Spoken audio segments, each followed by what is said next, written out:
วายพร้อมกันสาธุ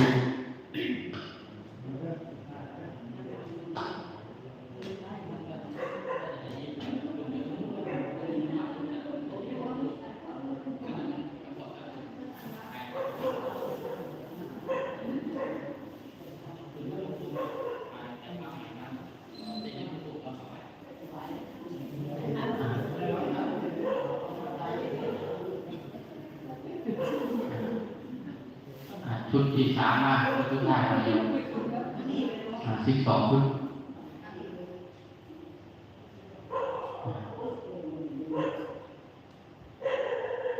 ที่จำนวนปัจจัยพระไปตามไปพระเขียนไว้ได้ไหมปัจจัยอยู่มุตนาพระถือไว้ก่อนถือไว้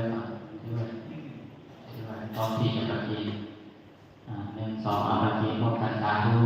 เอาวางเลยสาธุโอเคเสร็จแล้ว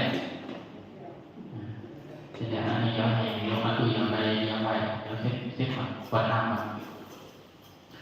าพรก่อนเสร็จพาไปเห็นอะไรเนี่ยเห็นประโยชน์ของมันโยมบางพื้นบางอะไรกองก็เลยในภาษาเราน้อยย่ออะไรแบบนี้กองไว้ก็เลยไปเลือกมาอะไรมันที่มันไม่จางร้อยไม่ขาดเราก็เอามาซัก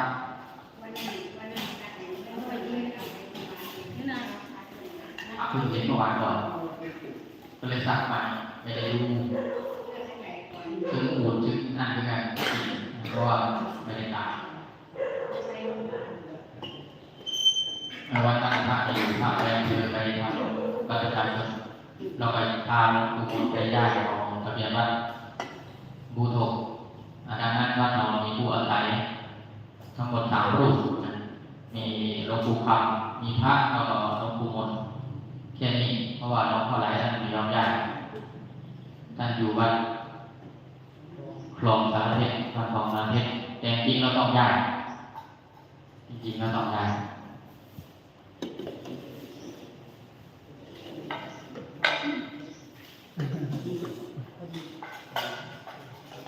ฝากโยมเลยโยมมีความประสงค์อะไรทำอย่างโดยทานนิดๆหน่อยๆให้ความเป็นหรือให้ลูกให้หลานขับมาแห่มาเป็นพิธีนิดๆหน่อยๆไม่มีก็ไม่เป็นไรทุกปีไม่มีหรอกแล้วฝากโยมเผื่อโยมมีความประสงค์ที่จะไปวัดพระธรรมกายวันที่22 เมษายนเอารถตู้ไปรถตู้หรือรถทัวร์เนี่ยไปเดี๋ยวจะแจ้งเวลาใครมีความ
ไม่พาเอาไปทำไม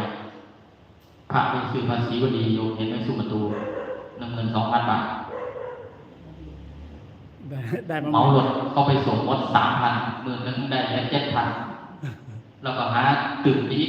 ศรีวลีที่อยู่สุประตูที่โยมเห็นที่ฉลองสุประตูไปต่างที่ได้มาจากกรรมการปีนี้ได้มาจะเอาถวายให้เนรเอาให้เนรไปเป็นทุนการศึกษาเราเนี่ยหรือว่าเขาจะเรียนจะซื้ออะไรก็แล้วแต่เขาปีนี้จะฝากโยมนิดนึงที่ได้ยินเสียงพระนะไม่ได้พูดเรื่องเงินเรื่องทองนะแต่